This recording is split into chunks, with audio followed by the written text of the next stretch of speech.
Hi, my name is Jay Hernales, and today we're going to do a little coaching session on how to improve your public speaking skills.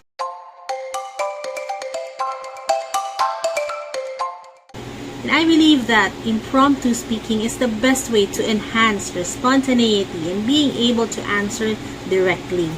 So today our coaching session will be all about giving you techniques on how to be able to handle when you are put on the spot. Has this ever happened to you?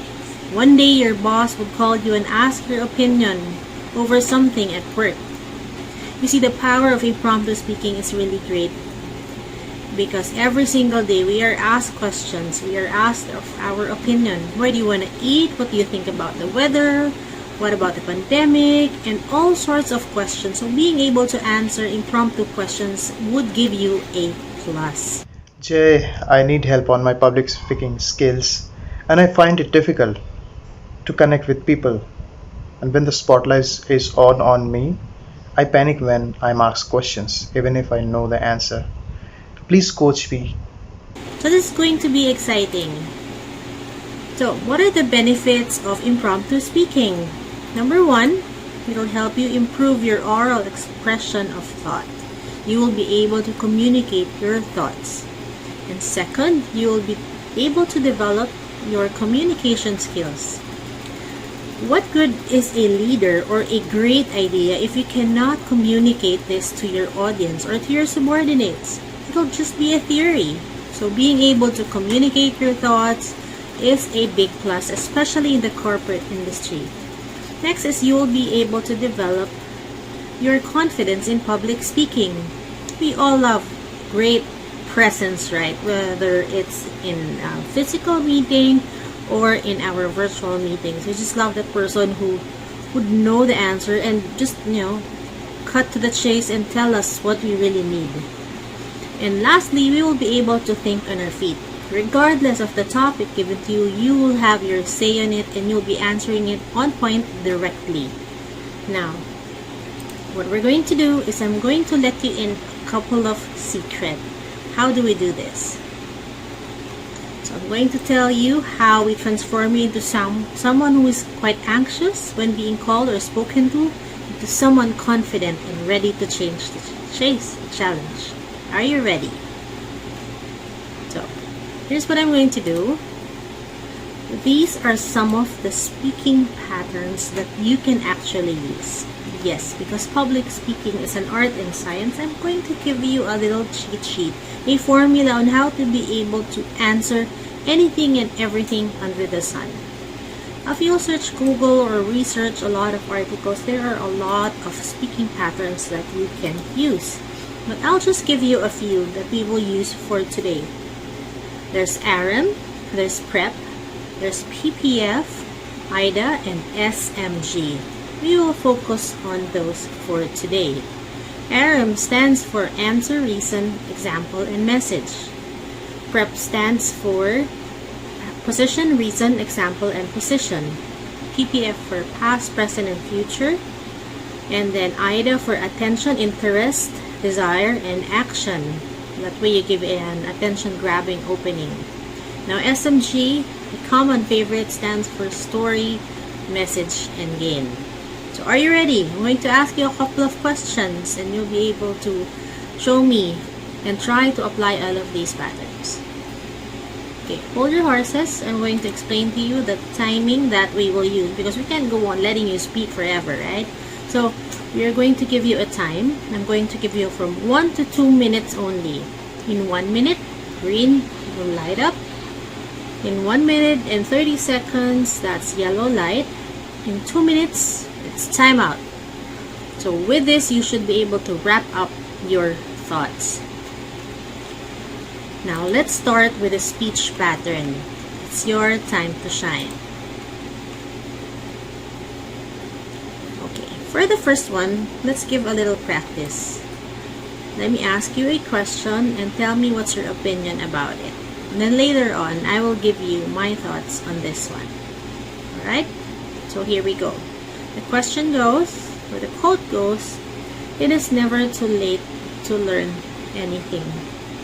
Over to you. My topic today is it's never too late to learn anything. Absolutely. Even we can learn a lot of things when we die. There's a very beautiful saying. We always learn, we do not fail. And when we succeed, we show the path to others. That's what our motto should be, and it is indeed. We always learn, and learning never ends. And when you learn, actually you don't fail. Even if there's a failure, we learn from the failures. That is beautifully said by Martin Luther King. Everybody is a failure when they are born. Nobody is a winner. They become winner once they perform. They lead to the success and just don't give it up. So keeping that note high, I raise the question back to the audience. What do you think? We learn it too late or we learn it too early? Or what is the situation where from we learn? I throw this question back to the audience. Thank you. Alright, so now it's my turn. For this one, let's try to use RM. Quote goes, it's never too late to learn anything. Now, if we're going to use RM, that's answer, reason, example, and message, let's try to create a story with a strong opening, body, and conclusion. Using it's never too late to learn anything. I agree. It's never too late to learn anything. I am now in my 40s, and just recently I have learned how to take care of plants. Yup, it's now common here in the Philippines. We call it the plantitos and the plantitas. But you know what? I have never imagined that I will take care of a plant. Growing up, we only had plants that were plastic, and I even never bothered to clean it up or take good care of it. Eventually, it goes to the waste basket. We never really had plants. But then again, I was able to move out on my own and I wanted to decorate the place. So I bought a couple of plants, taking care of the easy ones first. I bought a couple of succulents and cactus, killed most of them, tried again, tried out growing from vegetable scraps, tried out seeds, and eventually I got it. And I felt the power of being able to grow my own vegetables and my own plants and take good care of it. Slowly, I've invested in more expensive plants, the more in plants, that what they call, and then I just fell in love with taking care of plants. I have over 100 plants now, so do you think I'm a crazy plant lady? Maybe, but it makes me happy. So, is there anything that you would like to learn? In my late 40s, I started learning how to take care of plants. There might be something that catches your eye or you have been wanting to try it out for the longest time. I urge you to try it out. Who knows? You might excel and you might love it. So that's my take on that quote. I gave a story about me being able to learn something new in my age. That's an example of using RM or answer, reason, example, and message. Got that? Now, moving on. Let's use another pattern.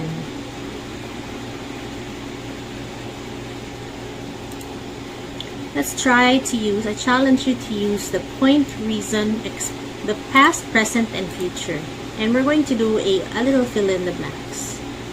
Your question goes, I feel happy when I blank.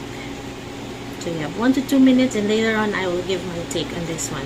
Over to you. My topic today is I feel happy when I, and there's an underline. Well, to fulfill the line, I feel happy when I meditate. Meditation is the form of energy which always I love to do. It's an early morning job.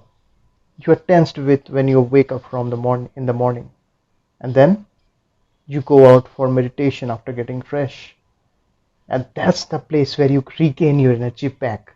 And you have to do a meditation in a cool and calm place.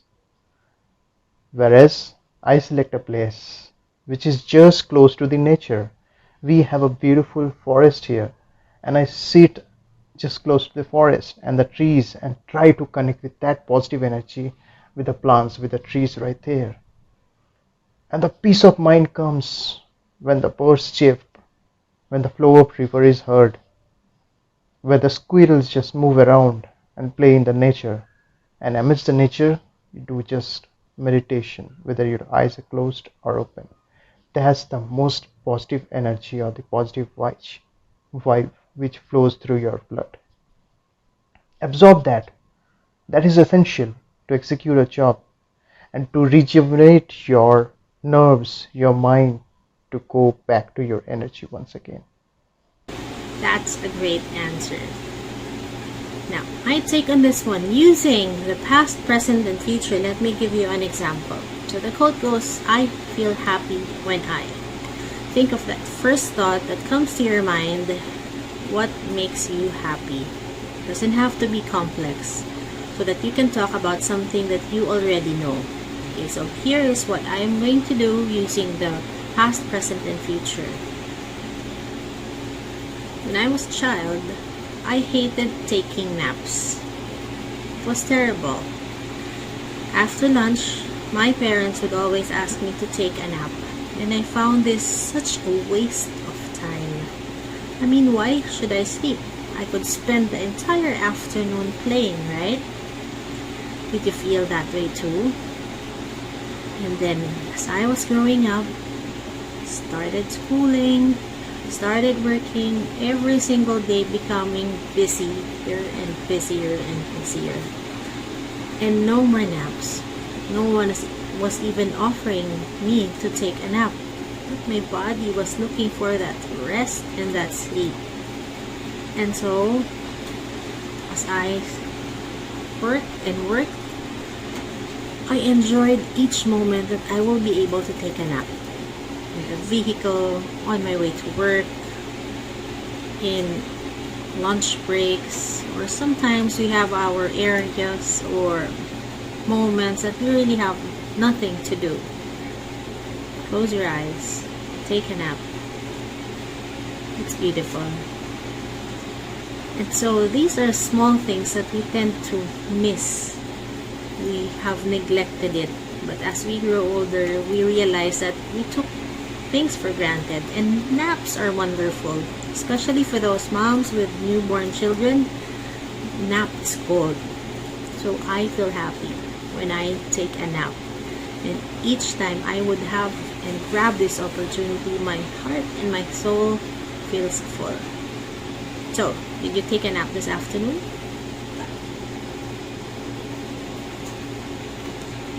Alright, now moving on. Let's practice another one because I would love to hear your thoughts, and we'll practice by giving you more quotes, and I'll be asking for your opinion about things. Now, let me give you another one here. Using the point, reason, example, and position, I'm going to let you choose. And for you, will you choose iced coffee or ice cream? Think about it. And you're going to use point, reason, example, point, or our prep method of speaking. Alright, give it a shot. Timer starts now. Good evening, Toastmasters and guests. My topic today is choose iced coffee or ice cream. We know all of them serves the best to refresh, to regenerate us for every moment. But my personally choice would be an iced coffee, because coffee has been something which always energizes me from inside, and wherever I am, whichever situation, whichever mood I am, coffee is the one which rejuvenates me, brightens my day, brightens my mind. And when it comes to iced one, oh my god, I get lost into a different kind of world.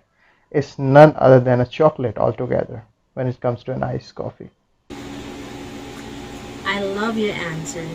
So So answering with a prep method would actually go something like this. Here's my take on the question or the option. So it's iced coffee versus ice cream, right? And my point would be, I would choose ice cream over coffee. In our country, in Manila, it's very hot recently. It's almost like we live beside the sun. And so a nice cone or cup of ice cream with so many flavors on it would do your soul and your body just right. So imagine a cup of ice cream, vanilla, chocolate, mango, rocky road, salted caramel, strawberry, maybe throw in a couple of bananas, nuts, chocolate syrup. Oh man, that just sounds wonderful on a hot summer day. I would choose this over coffee any given time. It's sweet, it refreshes the body and the soul minus the palpitation. But yeah, some calories will be there. But I love sweets, and so I would always go for ice cream. So what's your choice? Is it iced coffee or ice cream? Alright, so to recap, I've given you a couple of speech patterns and an example as to how to apply this. Using the quotes that we have given each other our opinion on the same question. As you can see, there are numerous approaches to each one. These speech patterns, let us just repeat, it's ARM, PrEP, PPF, IDA, and SMG are just some of the patterns that could be of help when you are put on that spot. So immediately, think of something, think of a story, relate to it, give your message to your audience, and create a strong call to action towards the end. You can also do a recap to be able to get a good glimpse of your story. Thanks, Jay. I did find your impromptu speaking helpful and I love the pattern you shared. I hope we can practice some more soon. The best way to improve on public speaking, giving impromptu speeches, is when you practice, practice, and practice. It does not make it perfect, but it makes it permanent. It makes it an integral part of your system. That when someone asks you, you just know what pattern to use and be able to answer it concisely and on point. So I hope you enjoyed our coaching session for today. And in another session, we're going to talk about crafting your speech nicely. Even if it's a verbal speech or a written speech, we're going to talk about the opening, the body, and conclusion, and the importance of this one. See you again.